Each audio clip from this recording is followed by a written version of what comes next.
जब इज्जत दांव पर हो तो दोस्ती ही सबसे मजबूत सहारा बनती है। रेणुका और सायली की कहानी की इस अनकही धारा को जानने के लिए देखें उड़ने की आशा का अगला ट्रैक। घर में खास उत्सव की तैयारियां जोरों पर थीं। यह मौका था एक ऐसे आयोजन का जिस पर सभी की निगाहें टिकी थीं। घर भर में चहल पहल थी, हर कोई व्यस्त था और माहौल में एक अजीब सी खुशबू फैली हुई थी। स्टूडेंट्स, पड़ोसी और परिवार के सभी सदस्य एक साथ जुटे हुए थे। घर सज चुका था और सभी का ध्यान उस खास परफॉर्मेंस पर था जिसे रेणुका और सायली मिलकर प्रस्तुत करने वाली थीं। रेणुका, जिसे हमेशा से ही घर वालों और पड़ोसियों की नजरों में एक आदर्श लड़की के रूप में देखा जाता था, और सायली, वह लड़की जिसे रेणुका ने अक्सर नजरअंदाज किया था। रेणुका के लिए सायली एक ऐसा इंसान थी जिसे कभी भी वह किसी ऊंचे दर्जे पर नहीं मानती थी। सायली बस वही लड़की थी जो चुपचाप अपना काम करती रहती थी, जो गुनगुनाती थी लेकिन कभी किसी की तारीफ या सराहना नहीं पाई थी। शाम का वक्त आया और कार्यक्रम की शुरुआत होने वाली थी। सभी की निगाहें रेणुका पर थीं। रेणुका स्टेज पर आई, माइक थामा और मुस्कुराकर बोली, आज मैं एक गाना गाने जा रही हूँ। सब लोग उम्मीदों से भरे थे क्योंकि रेणुका का गाना किसी शानदार परफॉर्मेंस से कम नहीं होता था। लेकिन जैसे ही उसने गाना शुरू किया, कुछ उल्टा हो गया। उसकी आवाज ने सुर और ताल से छलांग ली और वो गाने के बजाय कुछ अधूरी आवाजें ही निकाल पा रही थी। माहौल तुरंत असहज हो गया। बैकग्राउंड में कुत्तों की भौंकने की आवाजें और कुछ लोग आपस में फुसफुसाने लगे। इस सब ने उस पल को और भी अजीब बना दिया। रेणुका की आंखों में डर साफ दिखाई दे रहा था। वह खुद नहीं समझ पा रही थी कि ऐसा क्यों हो रहा था। उसकी आवाज में कंपकंपी थी और वह बिना किसी स्पष्ट कारण के गाने में असमर्थ महसूस कर रही थी। कुछ पल के लिए वह थम गई, उसकी सोच में खो गई और वह अपने आप से कहने लगी, क्या मैंने प्रैक्टिस नहीं की, या शायद मैं भूल गई हूँ। फिर अचानक ही उसकी आंखों में आंसू छलकने लगे और वह बुरी तरह घबराई हुई खड़ी रही। यह वह स्थिति थी जिसे वह कभी नहीं चाहती थी। तभी पास बैठी सायली ने अपनी जगह से उठकर रेणुका के पास जाकर उसका हाथ पकड़ लिया। सायली ने चुपचाप रेणुका के पास आकर उसकी आंखों में देखकर मुस्कुराते हुए कहा, मैं हूं ना काकू, हम साथ गाएंगे। सायली की यह सादगी और विश्वास ने रेणुका के दिल को छू लिया। वह बिना कुछ कहे सायली के साथ गाने के लिए तैयार हो गई। सुर और ताल का एक नया संगम हुआ। सायली ने रेणुका की मदद की और दोनों ने मिलकर गाना शुरू किया। सायली की आवाज ने जैसे रेणुका के भीतर छुपे हुए डर को सुकून में बदल दिया। धीरे धीरे माहौल में एक जादू सा फैल गया।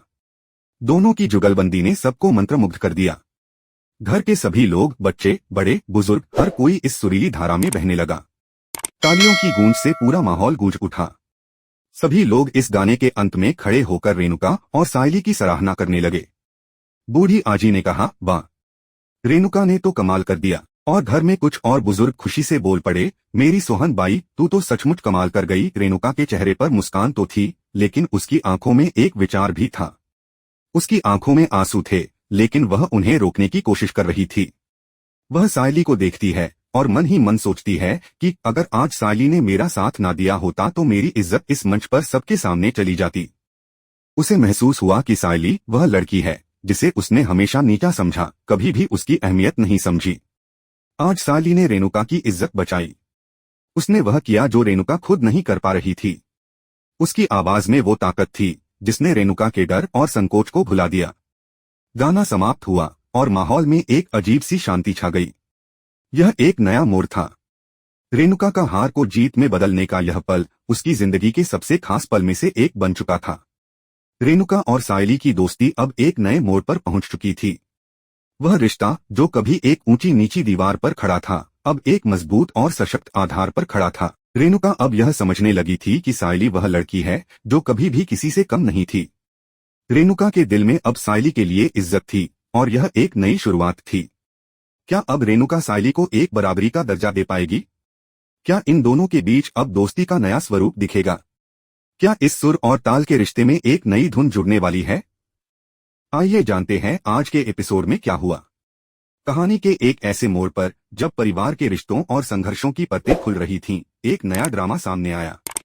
रेणुका पिंटिया से सामना करती है और वह उसे जोर से धमकी देती है, क्या तुमने हमें मिडिल क्लास लोगों को एरोगेंट समझा है? तुम्हारी वजह से ही तो तुम आज नेता हो, हमारी वजह से तुम यहाँ तक पहुँचे हो। वह गुस्से में उसकी सख्त बातों को दोहराते हुए कहती है, तुमने मेरे परिवार को गाली दी है और तुम्हारी औकात ही क्या है? सायली, जो इस पूरे दृश्य को देख रही थी, बुरी तरह से चौंक गई। रेणुका का यह गुस्से वाला रूप उसने पहले कभी नहीं देखा था। पिंटिया की धमकी के बाद रेणुका सायली को लेकर वहां से चली जाती है, लेकिन जाने के दौरान वह पिंटिया को एक आखिरी धमकी देती है, याद रखना, अगर तूने फिर से मेरे परिवार को कुछ कहा तो मैं तुझे और तेरे जैसे लोगों को कभी माफ नहीं करूंगी। पिंटिया को यह बातें गुस्से से सुनते हुए वह खतरनाक आवाज में कहता है, तू सोच रही है कि तू क्या कर सकती है? सायली, तूने पंगा लिया है मुझसे, मैं देखता हूँ अब तेरा काम कैसे चलता है।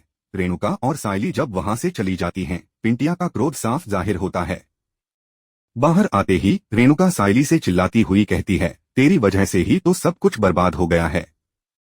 तूने क्यों उन जैसे लोगों के साथ काम करना शुरू किया? सायली, जो पहले से परेशान थी, उसे शांत करने की कोशिश करती है, लेकिन रेणुका अपनी नाराजगी जाहिर करने से थमने वाली नहीं थी। अब चल घर चल, वह कहती है। परेश ने तो इतने टाइम बाद बोला है कि मैं गाऊं और मुझे घर जाके मुलेठी वाली चाय पीनी है।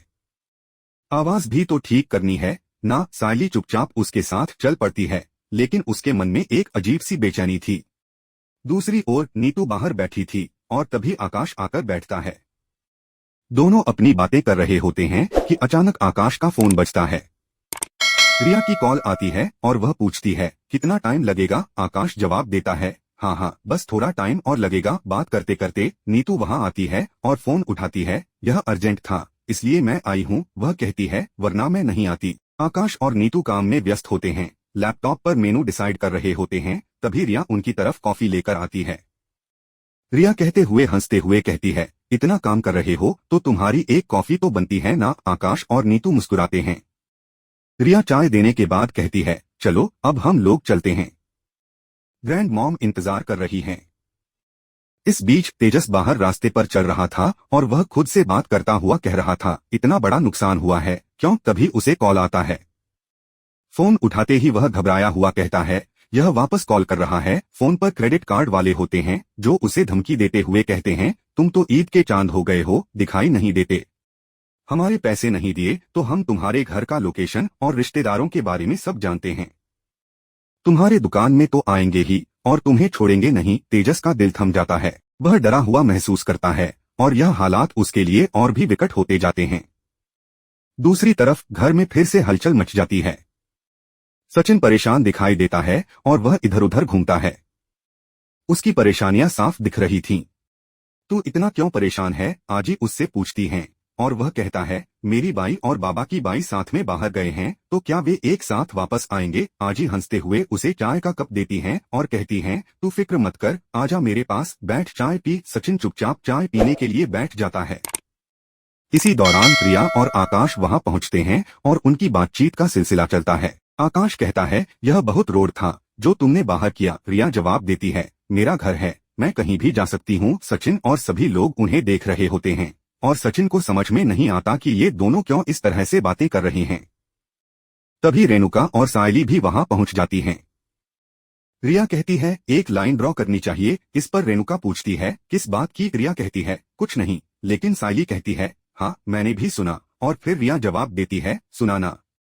सायली वन पीस में आई है। सचिन भगवान का धन्यवाद करता है, हो गया बाबा सही तरह से।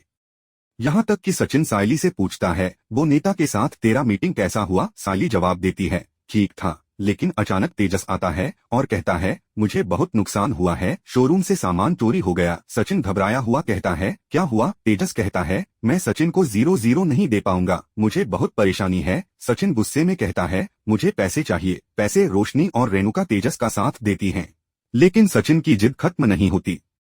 सायली तब कहती है, सचिन जाने दो, अगले महीने पैसे मिल जाएंगे। ठीक है, कोई बात नहीं। सचिन थोड़ा शांत हो जाता है, लेकिन फिर भी अपनी जिद नहीं छोड़ता। वह कहता है, अगले महीने मुझे 0-0 चाहिए या कुछ नहीं। रोशनी, रेणुका और तेजस चौंक जाते हैं। फिर परेश कहता है, नहीं 0-0 नहीं, 1 लाख रुपए। यह सुनकर सभी हैरान रह जाते हैं।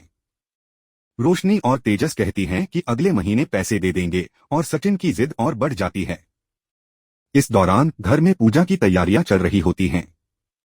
रेणुका और सायली नववारी साड़ी पहनकर पूजा की तैयारी करती हैं, जबकि सारा डेकोरेशन सायली ने किया था। सचिन और अजी आकर देखे और खुश हो जाते हैं। वाह सायली, तूने तो बहुत अच्छा डेकोरेशन किया है। अजी कहते हैं, तू सचमुच नाजुक कली बहू है। पूजा के दौरान सब लोग तैयार हो रहे होते हैं और रेणुका को परेशान देखकर परेश कहता है, तू गाएगी ना, तू बहुत अच्छा गाती है। रेणुका भगवान से प्रार्थना करती है, आज तो बचा लेना। फिर अचानक घर में मेहमान आने लगते हैं।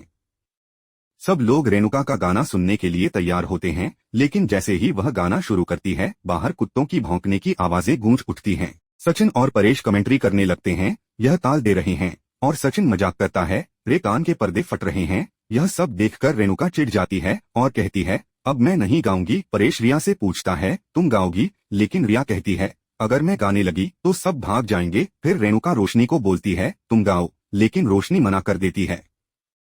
तभी शोभा परेश से कहती है, सायली बचपन से बहुत अच्छा गाती है, और यह सुनकर सायली का चेहरा चमक उठता है। आने वाले एपिसोड में आपको कई और ट्विस्ट और टर्न्स देखने को मिलेंगे। उड़ने की आशा में एक नया ट्रैक आने वाला है जो आपको और भी हैरान कर देगा।